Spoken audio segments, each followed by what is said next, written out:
शाम के 8:45 थे। एक ऑफिस कलीग के आलीशान घर पर 150 अनजान लोगों के बीच वो लड़की खड़ी थी जिसे मैंने कभी पागलों की तरह चाहा था, जिसे बरसों पागलों की तरह ढूंढा और जो 9 साल पहले अचानक एक शाम बिना बताए मेरी ज़िंदगी को छोड़कर चली गई थी। शाम के 7:45 मेरी दुनिया कुछ अलग थी। मैं अपनी बीवी नेहा के साथ आधे मन से एक और कॉरपोरेट पार्टी की ओर ड्राइव कर रहा था। मेरी बीवी बला की खूबसूरत, एक डॉक्टर है, पीडियाट्रिशियन। हमारे खुद के तो बच्चे नहीं हैं, औरों के बच्चों की सेहत सुधार के उनकी मुस्कुराहट से खुश हो। मैं 35 का हूँ और मेरे माँ पापा के हिसाब से वो मुझसे करीब 35 गुना ज़्यादा समझदार है। उसने मेरे लिए नॉनवेज खाना शुरू किया, मुझे 6 बजे उठना सिखाया और ये ईमानदारी से मान लिया कि ज़्यादातर औरतें खराब ड्राइवर होती हैं। ये बीवियाँ शायद अपने पतियों के दिमाग की भी बड़ी अच्छी डॉक्टर होती हैं। न जाने कैसे नेहा मेरे कहे बिना मेरी सारी ज़रूरतों को समझ लेती है। शाम के 6:45 बजे मेरी दुनिया कुछ अलग ही थी। दफ्तर से घर ड्राइव करते वक्त रेडियो पर किसी कमबख्त आरजे ने वही पुराना गाना चला दिया था जो 11 साल पहले लंबे बालों वाली एक और खूबसूरत लड़की ने सिर झुका के दोस्तों के बीच कॉलेज कैंटीन में मुझे सुनाया था। छुपा लो यूं दिल में मेरा प्यार कि जैसे मंदिर में लौ दिए की। वही पागल लड़की जिसे मैं पागलों की तरह चाहता था, प्रिया बख्शी। उस दोपहर के 11 साल बाद रात के 8:45 बजे वही लंबे बालों वाली प्रिया मुझसे अनजान, मुझसे कुछ दूर खड़ी थी। अचानक हेड ऑफ मार्केटिंग आशीष कौल ने मेरे कंधे पर थपथपाते हुए कहा, ब्रदर, मेरी वाइफ से मिलो। प्रिया, जो मेरी बीवी ना बन सकी, वो मेरे कलीग की बीवी बनकर मेरे सामने खड़ी थी। प्रिया कौल। उसने बिना कुछ कहे अपना हाथ मेरी ओर बढ़ाया। हमने अजनबियों की तरह हाथ मिलाया। उसके होठों पर फर्जी मुस्कुराहट थी, लेकिन उसकी उंगलियों में अभी भी वही मासूम हरारत थी। मैं ज़रूरत से 1-2 सेकंड ज़्यादा उसका हाथ थामे रहा, फिर कहा, Mrs Kaul, meet my wife Neha. जो मेरी ना हो सकी वो मुस्कुरा कर उससे मिल रही थी जिसका मैं ना हो सका। मेरी डॉक्टर बीबी को शायद कोई और डॉक्टर कलीग दिख गया और एक्सक्यूज़ मी कहकर वो एक और चली गई। प्रिया का जिंदा दिल हस्बैंड हाथ में ड्रिंक लिए अपने यारों की टोले में गुम हो गया। मैं और प्रिया 9 साल बाद फिर आमने सामने खड़े थे। मैंने पूछा, तुम उस रात क्यों नहीं आई? मैं रेलवे स्टेशन पर मैगजीन स्टॉल के सामने 6 घंटे तक तुम्हारा इंतज़ार करता रहा था। हर 5वें मिनट सीढ़ियों की तरफ देखते हुए अपने हाथ में सेकंड क्लास की 2 टिकटें लिए मैं उस सर्दी की रात ठंडी लकड़ी की बेंच पर बैठा रहा था। शाम से आधी रात हो गई, फिर ट्रेनें भी शांत हो गईं, पटरियां खामोश, प्लेटफॉर्म वीरान। समोसे वाला अपनी बड़ी सी लोहे की कड़ाही और बचा कुचा गुंधा हुआ आटा लेकर चला गया। एक बुजुर्ग झाड़ू से देर तक टूटे हुए किल्हड़ किनारे करता रहा, फिर आधा काम छोड़कर वे भी कहीं गुम हो गए। ना कुली, ना टीटी, ना पॉकेट मार, सब अपने अपने घर जाकर सो गए। बचा मैं और नींद में डूबे मुट्ठी भर मुसाफिर जो मुझको मेरी तरह ही लग रहे थे। उन्हें जैसे ना कहीं जाना था ना कहीं से आना था, बस यही एक वीरान प्लेटफॉर्म पर बैठकर एक अंतहीन इंतज़ार करना था। सम चिली पनीर सर, वेटर ने कहा, जैसे किसी जादूगर ने मुझे एक गहरी नींद से उठा दिया हो। मैंने देखा मैं प्रिया से बात नहीं कर रहा था, मैं तो खुद से बात कर रहा था। मैंने बस इतना पूछा, तुम उस रात क्यों नहीं आई? प्रिया ने कुछ देर मुझे खामोशी से देखा, फिर बोली, कैसे हो तुम? मैंने कहा, तुमने जवाब नहीं दिया। वो बोली, कुछ सवालों के लिए जवाब नहीं बने हैं। तुम्हारी वाइफ बहुत खूबसूरत है, तुमसे बहुत प्यार करती है। मैंने कहा, पर मैं तुमसे प्यार करता हूँ, अभी भी। वो बोली, तुम मुझसे नहीं मेरे ख्याल से प्यार करते हो। मैं आशीष कौल की बीवी हूँ जो हमारे बीच था, उसे बहुत पीछे छोड़ कर चुकी हूँ। खुश हूँ और रेलवे स्टेशन पर नहीं, अपने हस्बैंड के कलीग के साथ पुल साइड लॉन में खड़ी हूँ। जो वक्त हमने एक साथ बिताया वो बेहद खूबसूरत था, लेकिन वो बीत गया।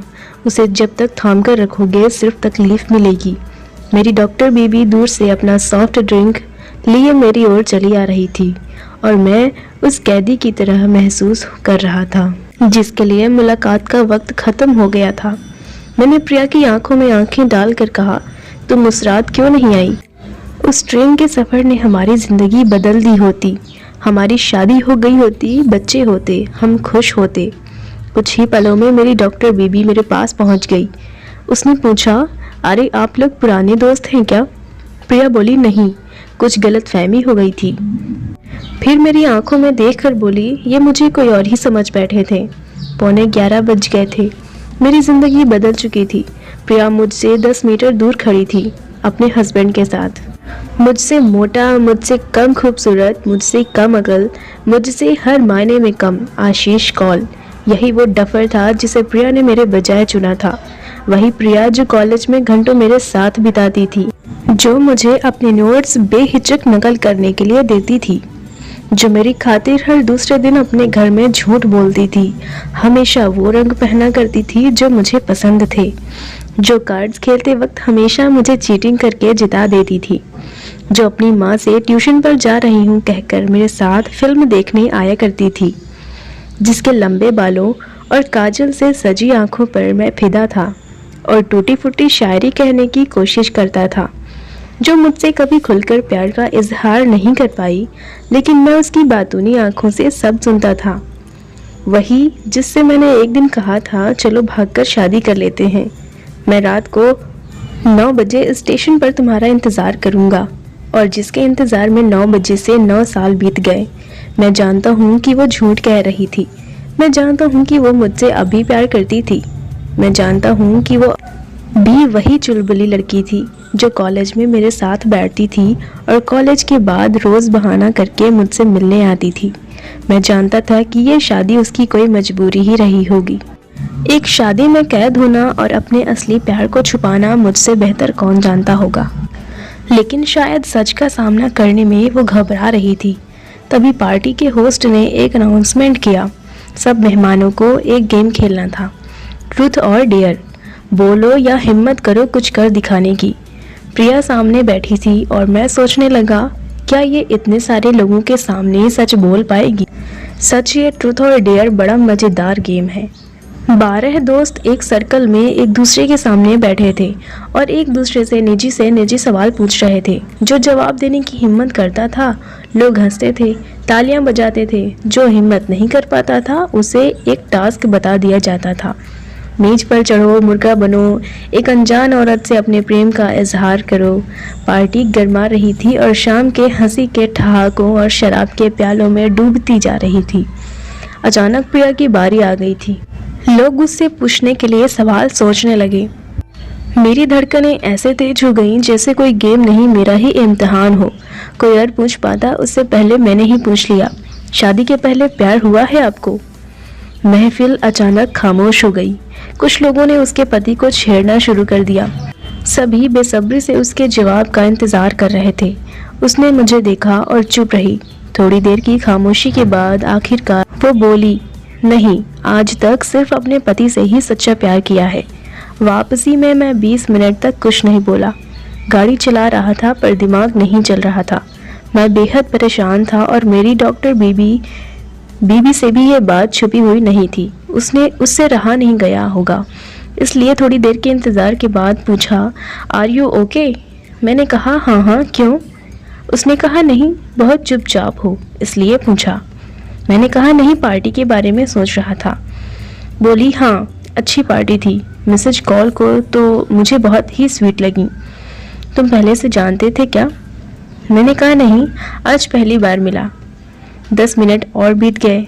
नेहा खिड़की से बाहर देखती रही, फिर अचानक मेरी ओर घूमकर बोली, मैं 9 साल से जानती हूँ कि तुम प्रिया से प्यार करते हो, सिर्फ प्रिया से। शादी के कुछ दिन बाद ही गलती से तुम्हारी डायरी पढ़ ली थी।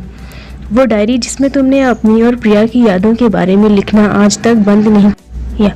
किताबों में रखे सूखे हुए फूल, वो सारे खत जो तुमने उसको लिखे लेकिन किसी पते पर उसे भेज नहीं पाए, वो सारे ग्रीटिंग कार्ड्स जो उसके बर्थडे के लिए थे, और हर 15 दिसंबर को जो तुम डिनर पर जाते थे मेरे साथ, वो तुम प्रिया का जन्मदिन सेलिब्रेट करने जाते थे।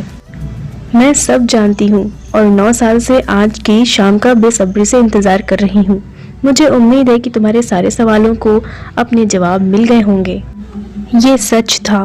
प्रिया से सारे सवालों के जवाब मैं आज पूछ तो चुका था। जान गया था कि सच क्या था। मैं शर्मिंदा था। मैंने धीरे से नेहा का हाथ थाम लिया और कहा, आई एम सॉरी। अगली ट्रैफिक लाइट पर मेरे फ़ोन पर एक ईमेल आया। प्रिया का था। उसने लिखा था, मैं उस रात रेलवे स्टेशन पर इसलिए नहीं आई क्योंकि मैं जानती थी कि तुम पागल प्रेमी बनना तो आसानी से सीख गए, लेकिन पति बनना कभी नहीं सीख पाओगे। नेहा बहुत अच्छी है। उम्मीद है 9 साल बाद आज तुम पति बन जाओगे।